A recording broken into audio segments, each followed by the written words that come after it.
Hi and welcome to Martin Done Right. Today I'm going to have an interview with Nuno Sancha, which is the marketing operations of FOMO, and it's going to be very interesting because it's the first time that I'm doing an interview with someone that I haven't met before, not on LinkedIn, not on the web or in person. So it's going to be interesting because it's the first time that we are going to meet. So and it's going to be very different from the other episodes that you have seen before. So Nuno, can you please share with us a bit more about yourself and to introduce yourself a bit more? Thanks for having me, Rui. Like you already said, I'm Nuno, and I'm based in Cape Verde, West Africa. And what I do on FOMO is, before that, let me Yeah, introduce FOMO for yeah, people cool, that don't know the app. We are a social proof app. We are native from Shopify, but now we are a independent app.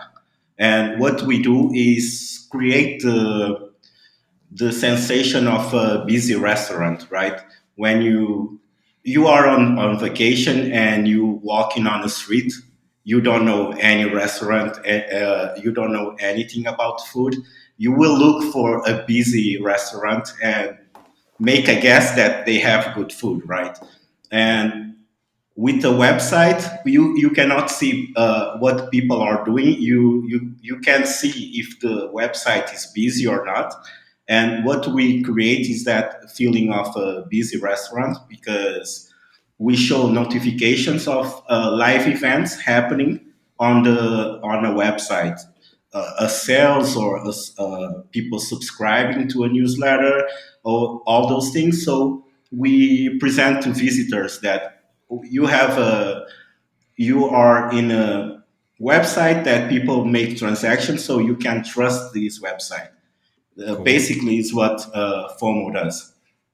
So what I do in FOMO, I started in 2019 November. Basically, when I started, I was doing marketing projects for the co-founder Ryan Culp. He invited me to help him with some projects. We were doing experiments and trying things, and most of them failed. Oh, How? that's a good Yeah, one. You yeah. learn a lot. So uh, then he told me I could stick with FOMO and try new things. Now I'm sort of a solo marketer there. I will Yeah, not call myself a head of marketing because I'm the only one. yeah, Uh, now what I do most is partnerships, right? cool. Because relies a lot on party data Yeah, because we have some functions that we can provide people like number of visitors or people are looking for to this page or like if someone subscribe to a newsletter we will yeah, have that data from the ESP, right, from yeah, the email provider. And so we try to get a lot of integrations in the platform. That's what I look for, other integrations, and do call marketing with the integrations that we already have in order to get more clients. We do not like to do paid ads, so the yeah. partnerships is the way we go to find new clients and get more integrations as well. In fact, I imagine that most of the things that you do, since you are one man, the marketing team, it's everything basically on marketing for the team. So in this case, you are handling a lot of goals and objectives, and in this case, the tactics that you are approaching. I imagine that you have a list of the priorities about what's important for you to handle right now. And as you mentioned, just before you are focusing on the partnerships. And I think it's very cool because it's one way for you to grow extensively. What are the other channels or the tactics that you see that it can also bring more momentum for the company and the project itself? What I'm starting to do as well is Yeah. trying to leverage LinkedIn with Yeah. content because Yeah. there's this idea to, if you want to find people, you go where they are, right? Yeah. And there's no doesn't make any sense to go on Instagram when people are not looking for solutions like FOMO on Instagram. So Yeah.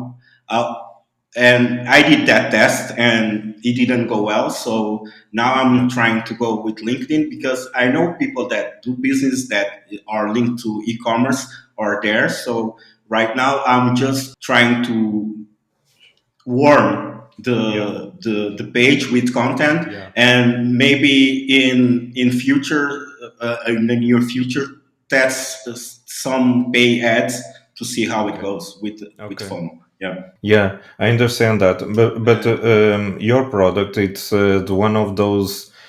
Your company, it's all on B2B, right? A B2B product in this case, not exactly for the consumers, right? Uh, Or am I mistaken?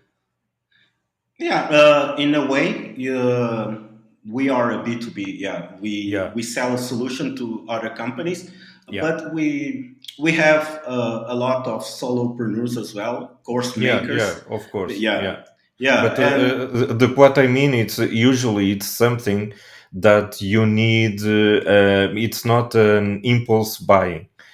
Nobody it's going to see the information and then immediately goes and enrolls in your system. I imagine it's something that you need to nurture and to give them an idea about the value that you are bringing to the table. Maybe sometimes they don't even know it about the importance of your product until they see it and see examples over and over again. Or is it something that they actually going to see the information and immediately going to buy your product? What do you see uh, on the both of the scales? for what I can see Yeah. is that people already know what they are looking for. Yeah. Um, Okay. they come to us just knowing that they need a social proof app. Okay. They did their homework. What we have to convince them is that we are the solution they are looking for, because Yeah. they already know they are looking for that solution. Oh, We okay. have Okay. a lot of competitors right now. I think Mm-hmm. FOMO was one of the first ones. I think was the first one in the market. It was called Notify on Shopify, and Mm-hmm. the co-founder bought the company and rebranded as FOMO. And Okay. yeah, but now we have a lot of competitors. So our job is to make a great product and a reliable product, so people can choose us instead of the competitors out there. And Cool. And how are you planning to do that? It's something that, for instance, it's focus on the features that you have on the product, or it's based on the amount of integrations that you already have, or is it a bundle of everything, or is it the price? What it's usually the things that you think that the people are choosing you from the other ones. definitely is not the price. I can Okay, tell you that, because cool, we are not the cheapest solution out there. cool. There's a lot of cheapest solution, but Mm-hmm, what we do a lot is build a great product. I say mm-hmm. it's not something measurable, but we Yeah, put a lot of work in the product, especially yeah, because uh, we try to make it as no code as possible, so cool. anybody can use it. Yeah, So takes a lot of effort in the back end, because if we want to make it easier on customers, we have to do all the hard work. So that's one thing we prioritize. And the other thing that we tend to do is a great customer service on intercom. Even people coming to us to ask things, we answer them with all the honesty. Like Yeah. the the older version of our landing page, we had a headline that says honesty is the best marketing. So we believe in that. So even when people think why is this is so expensive in Yeah. comparison to the other products, we Hmm. even have a comparison post in the our blog that we recommend other cheaper solutions that we think Yeah. are great, Okay. that do a great job. So we're Yeah. not trying to compete on price. We just go for the best product and create Yeah. features that we think that align with the product. We don't Yeah. create a lot of features, but when we create something is because our technical support is getting a lot of people asking for the same thing. Yeah. So we Yeah. just go and build it. And when someone asks for a feature that we don't have, but he said the customer says he needs it. So we ask them, so would you buy an annual plan just to make a pledge that you will stick with us? If they buy Hmm. it, we built the feature for them, and Cool. yeah, yeah, Cool. that's That, that's a nice way to evolve the platform as well, having already a paid client for that feature as well. So it's very yeah. intelligent of doing that. That makes me wonder. So if you are not competing by price and you have a lot of features, the marketing plan that you are implementing, it's based on the features itself, or you have a different side, a different way to speak about the how your product it's different from the others. Because one of the trends that we are seeing, especially on SaaS, it's not speaking so much about the features itself. Because it's something that sometimes it's boring to see that you can do this and this and this. It's more about the benefits. So, how it's your approach on that? What you are trying to do in order for people to understand? Okay, the benefit of doing this is to have that. So, The vision for the co-founder when hmm, he would start FOMO was like try to fix, let me quote, yeah, fix marketing, because yeah, there's a lot of dishonesty out there and a lot of marketers saying I'm the best. I do yeah, sales, and so we just wanted to have to give people a way to prove that they are doing sales. The stars on FOMO are the customers that we can help increase conversions. We are not trying to say people that we are the best, or that we have such and such features. But if they ask us about features, we are happy to tell them, or to set up the account for them if they don't have the knowledge to install FOMO. We connect them with an engineer on the team, and the engineer does the work for them.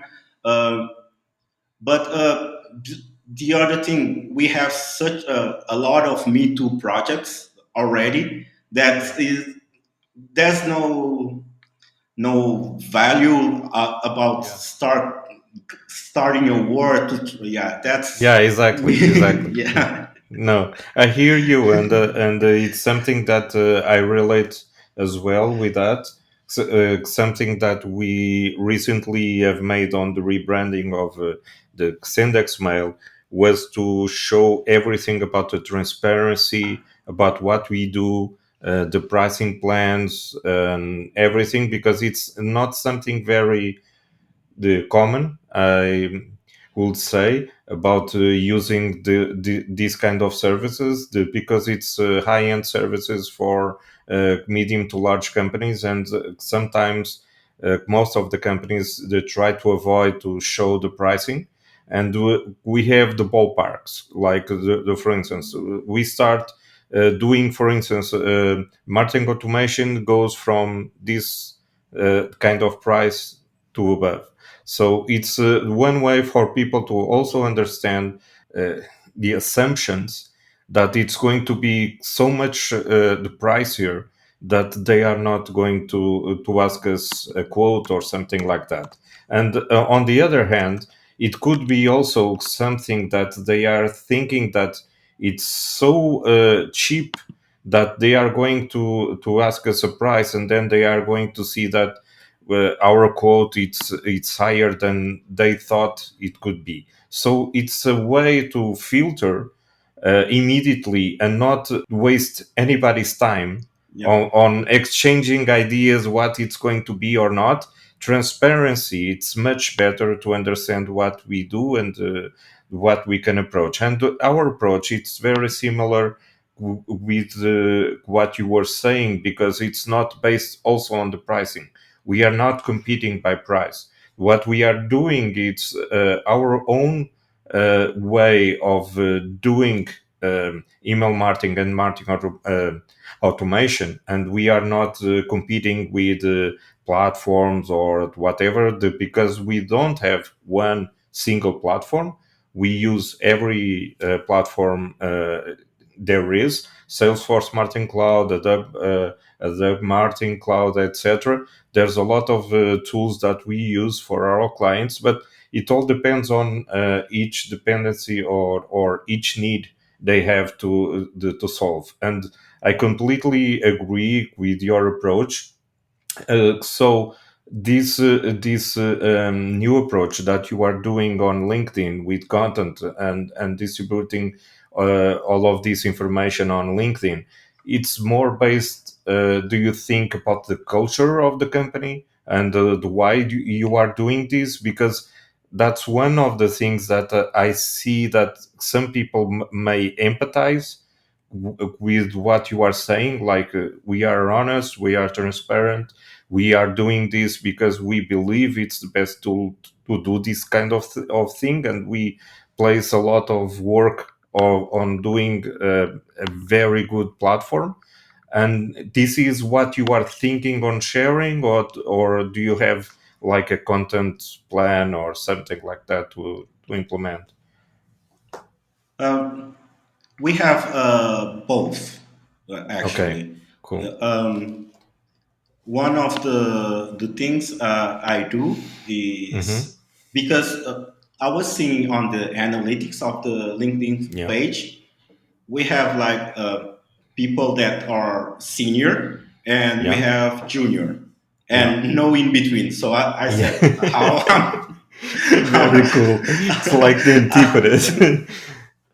how I'm supposed to create content for this type of Yeah, so one thing I start doing was yeah, because I'm active with FOMO on Reddit as well, because yeah. I find on the e-commerce Hmm. subreddit, I go there, read a lot of threads, and if I find something that I can help, that I have the knowledge, Yeah, that I will not BS people on that I really know I can help. I will write an extended comment yeah, yeah, about with details, and that's a cool exercise because then I can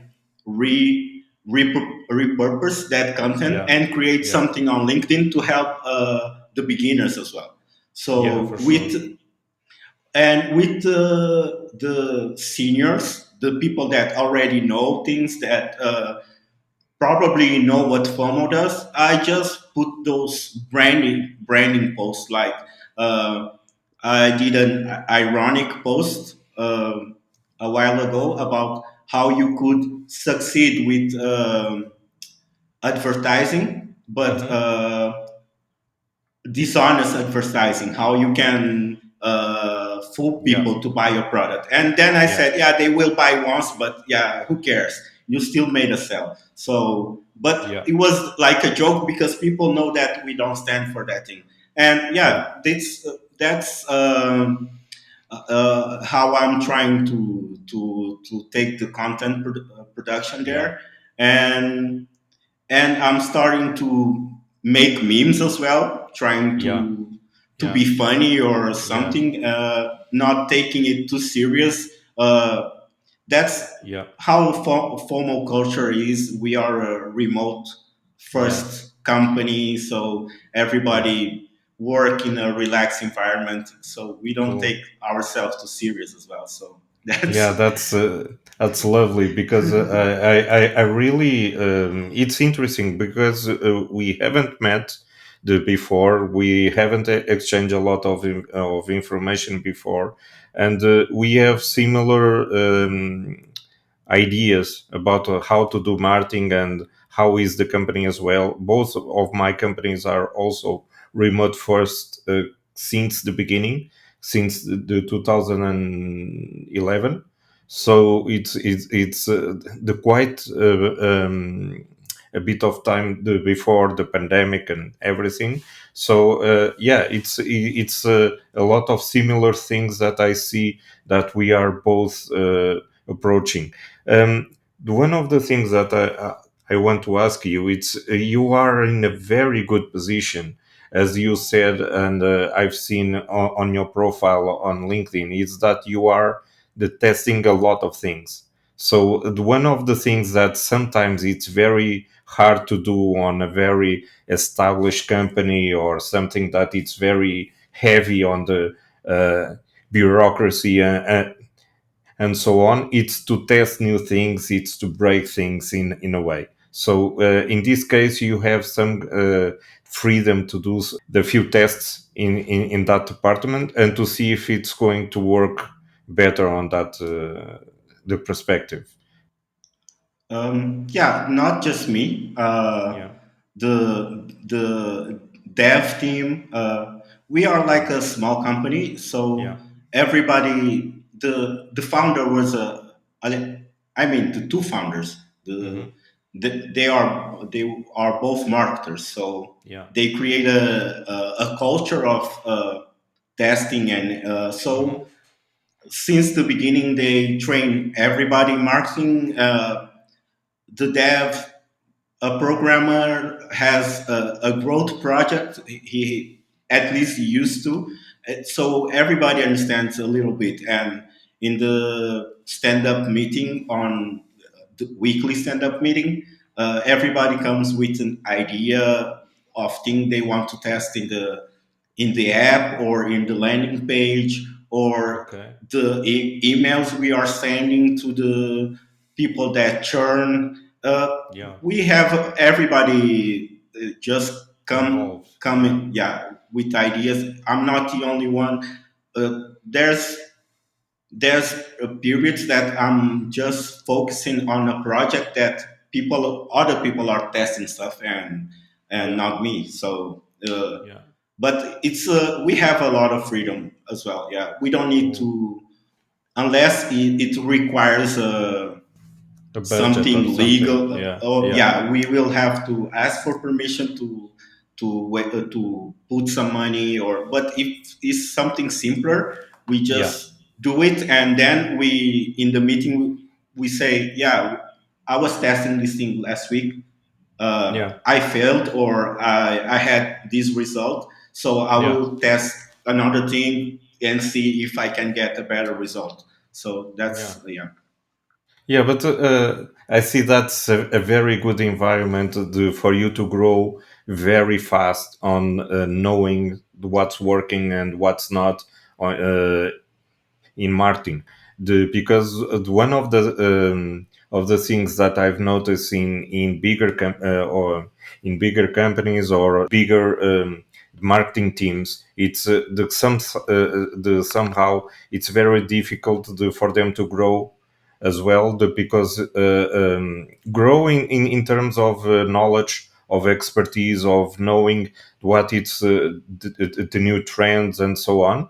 And sometimes they are in a very interesting team, like for instance, working on Google or something like that. But then they found out that it's not the best place to grow as a marketer, as a professional, because when we are in a fast pace company like you are, and testing new things and so on, you learn so much more. It's almost like an university inside of Yeah, your everyday in learning new things and so on. Do you notice that in you yeah. as a If professional? even if you fail, you are learning a lot. So Yeah, exactly. yeah, and I did my college here in Cape Verde. So Yeah, you can imagine that we learn traditional marketing. And then I was reading a lot on the internet. I said, yeah, maybe that guy, Ryan Holiday, yeah. that wrote, Hmm. Trust Me, I'm Lying. So I Hmm. was like, yeah, I want to be just like this guy doing stuff online. And I start looking for ways to learn it on Udemy. But yeah, then a company from India gave Yeah. me an internship on SEO. Hmm. That's why I started learning SEO and putting some. They taught me a lot about it. Then Yeah. I went back to a company here in Cape Verde, a big one. Will not say the name, but Yeah. I didn't have a great experience there because, like you said, it's you think you are in a good place, but then Yeah. your hands are tied. You cannot do anything, and Yeah. if you try something bold, you have to go to the lawyer, see if that's Yeah. legal. And so I it was understand you just perfectly. it was just checking boxes. Yeah, I came, this is my task, and then I go home and come back Yeah. tomorrow.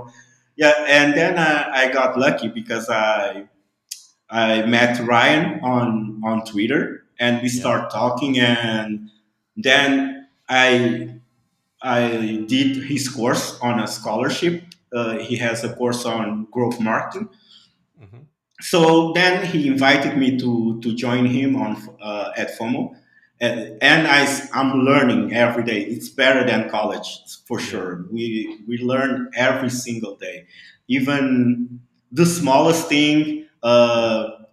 A small tweak on an email will convert better, and Exactly. things that you don't think is possible because you see it's you see it's just a tiny little uh, modification, and you start seeing results, and you go Yeah. happy, and yeah, you Yeah, do you feel that since you mentioned the education, do you feel that the traditional way of transmitting education it's broken the right now? Because what I feel, and I do some classes in universities and so on, and one of the things that I feel it's that sometimes, since we are doing the basics and teaching everything that we already know that works, but what we're trying to do is to transmit the best practices and so on. But sometimes, most of the times, what we are teaching, when you apply it on the real world, uh, then that's already outdated in a way. I try that all of my classes to bring the daily knowledge that we already know, handling all of these knowledge that we have already, doing stuff on a daily basis, and bring that to the classroom. However, the one thing that I feel it's that you are going to learn so much more by doing and by implementing all of this stuff like you are doing right now.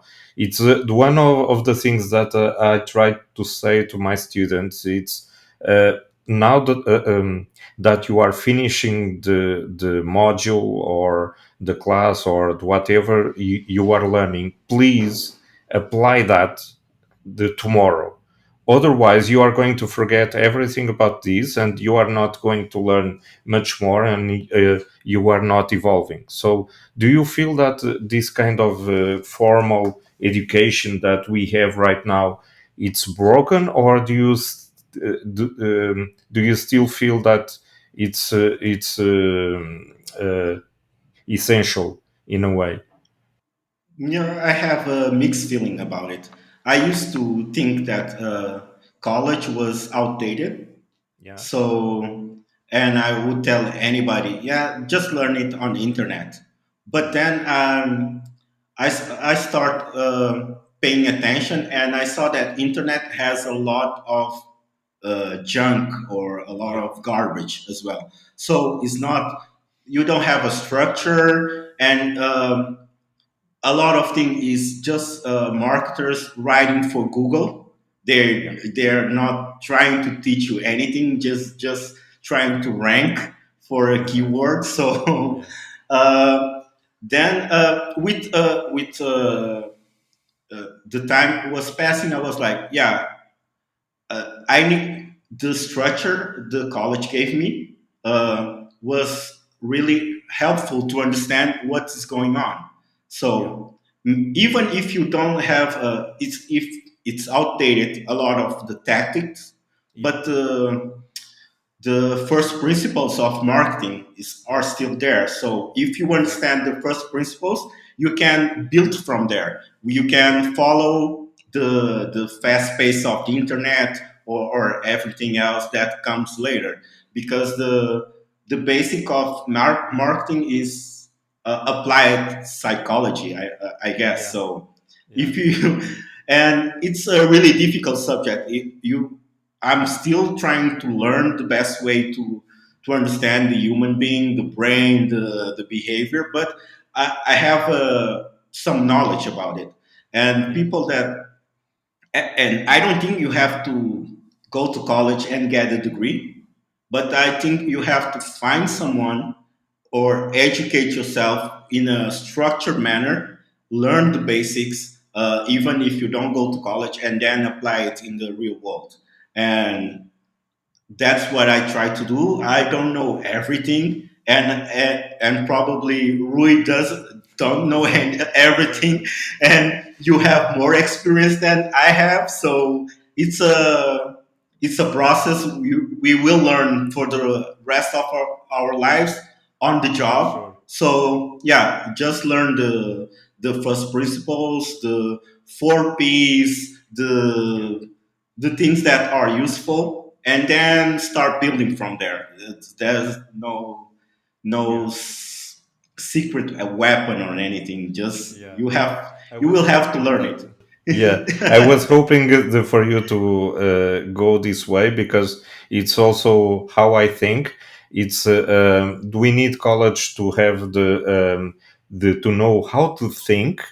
It's something that it's very difficult for a teenage guy or girl that it's going to grow up and to learn how to think, how to structure our thought.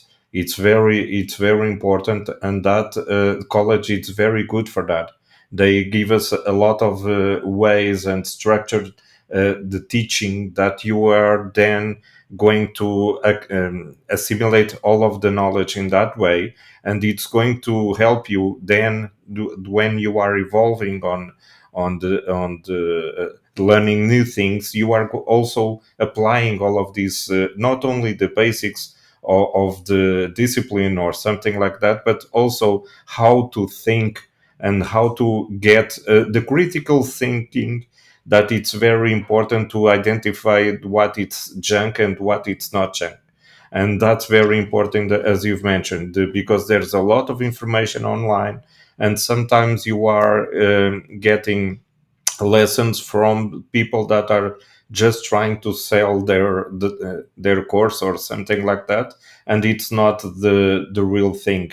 I guess it's one of the reasons that I've launched marketing done right. It's to bring up people that are doing the right stuff and doing the right way. As I think it's the right way, it doesn't mean that it is, but I'm the curator in this space, and what I think it's something that already have proven to work. So that's what I'm trying to do with this project, Martin Done Right, and I try to bring up more people like you that are trying to be transparent and to share what they know about marketing the right way. So yeah, but just before the finalize, I don't know if you have um, something more that you want to bring to the table,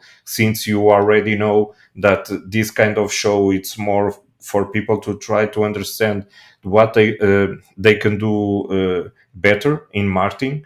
Do you have some kind of the suggestions for them on how they want to apply using the experience that you already have on a startup and the fast pace that you need on growth and everything? Yeah, definitely. I was lucky to have great mentors. So Mm-hmm. I will, Ryan is one of them. I will always be grateful to that Yeah. guy for the opportunity. And one thing about FOMO as well is, besides learning, they are worried about your evolution. So sometimes if you need a course to improve yourself, they will pay for it, or uh, 100%, or pay 50% of the course. Depends on Cool. the, yeah, they will always cherish for your evolution. So that's one Cool. thing people have to know. You will Mm-hmm. never know everything. You Yeah. will have to learn from other people. Besides learning uh, those things by yourself, it will take longer. So find the right people. I can point like Louis Grenier, Yeah. Dave Garrett, uh, P. Playa from Mm-hmm. CXL. And CXL has great resources on their blog about marketing, about experimentations. Spiro, the agency of Cool. CXL, has great articles about marketing experimentations. There's Yeah. a guy, Youngling, RJ Youngling. It's Mm-hmm. a entrepreneur scientist. He writes Very a cool. lot of the right way to do marketing.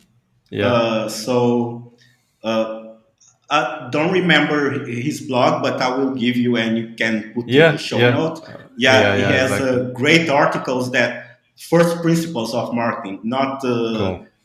tactics, all the first Exactly. principles, how to write copy. He has like Yeah. a 5 part article about how to write great copy. There's a guy that wrote the book Alchemy. That's a Mm-hmm. great book to learn how to think creatively.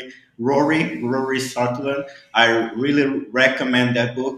The other book I would recommend is How Brands Grow. That's Mm-hmm. a book that shocked me a little bit, because Really? a lot, yeah, a lot, a lot of things that I thought that I knew the right way, Yeah. so I had to learn them. Like Yeah. there's a thing that I'm still struggling with. If retention is, because he makes a Yeah. case that retention is not better than acquisition. Wow. So, and That's there, really that's really against everything that I know, but yeah. I'm yeah. going to So study it. it doesn't say that retention is bad, but Yeah. he says that the common knowledge right now that Yeah. forget about acquisition, focus on retention, Yeah. will is not the best strategy at all. Okay. So that's something that I'm still trying to grasp. So yeah, don't make me elaborate yeah, more yeah. about it. Yeah, So, no more, because no I worries. was shocked as well. I was shocked. Yeah, So yeah. uh, No, that's it's something that it's really shocking for me because my both of my businesses, they are on a monthly basis. So imagine that if I'm always focusing on capturing new clients and so on, I would be out of business. Because what sustains this business is to have a monthly recurring revenue, because the idea is to always be uh, accountable for what we are producing. So if the clients are seeing that we are not producing enough or interesting for them, they are going to close the account. So it's one way to keep them very happy. So if we are keeping them in the business for so many months, and today we have an average um, retention client about the 5 years and something. So it's something that we are very proud of that. So learning about that new approach could be interesting for me to also open my mind and to learn more about that. So I'm definitely going to check that out. Yeah. If I Let me try to Yeah, explain it yeah, the way I understood it. yeah, So retention is great because if you cool. retain a customer, Yeah, so it keeps paying you, but yeah, the you have to retain and yeah, focus on acquisition to grow.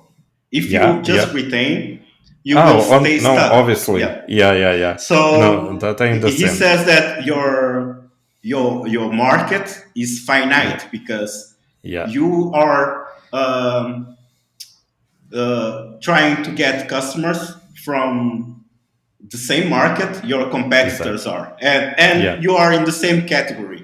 There's no Don't fool yourself that you are special, that you yeah, have the differentiate or die is not real. He tells us yeah, you are in the same category, so you yeah, have to go and fish from other brands in order to grow. So yeah, if you just focus and fool yourself that if you retain, you will be good, yeah, clients have the tendency to churn, even if they yeah, stick to you with you for a long time. yeah, So yeah, if you forget about a really intense acquisition campaign, no yeah. retention will save you in the end of the day. That's what he's trying to say. Yeah, So for basically, sure. I understand because one of the things that we have done wrong was in some periods of our lives, in the companies, we were too much focused on the retention, and sometimes we forgot about acquiring new customers. So the marketing side and sales side were a bit forgotten, and what happened is some of the clients were leaving. So and then we, instead of growing, we were decreasing on the number of clients that we have. So it's a risk, and we have learned from that, and now we have constantly a new client approach. However, um, some of the best new clients that we have are being almost like a referral from the others that we already have. So the referral machine that we also integrated inside has also brought us a vast amount of new clients that if I was going to buy ads or something like that to acquire all of these new clients, I would be bankrupt. But in this case, it was the already clients that we have in house that they were approaching and referral our services, and they were very happy with us. So it was this kind of way that has brought good clients, not only because of the question about being good clients, but specifically it was the kind of clients that we like because they are very similar to the other ones that were referring. So in this case, instead of getting, for instance, some kind of clients that don't understand anything, they try to give us a lot of problems which we don't like obviously. So we try to have this kind of clients that they already have some knowledge and understand that we are doing value for them. So this kind of approach that we've made has worked for us until now. But you are 100% right, and we need to also to boost a bit more about the getting new clients, and sometimes the type of clients that we still don't have. Otherwise, it's not going to be so diverse in the type of clients that we are going to get. It's going to be almost the same type of clients in our portfolio. It's going to be a mess because you are going to be very strict niche in a type of client, and I don't think it's also very intelligent for us to do so. So yeah, I completely agree, and I thank you for bringing that idea again for us to think about that. Yeah.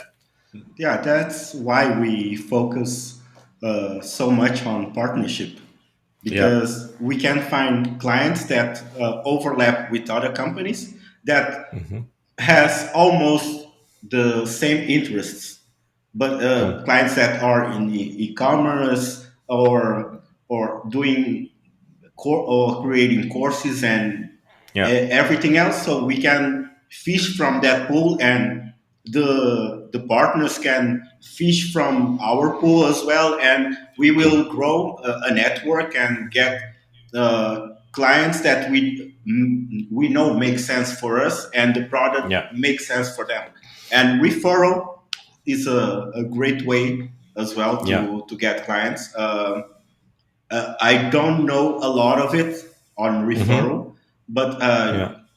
I wrote a blog post on FOMO about Yeah. it because with our partners, Referral Candy, they are great on referrals. So Cool. I reached out to them, and I did an interview with Raul, the Hmm. marketing guy over there, and he Yeah.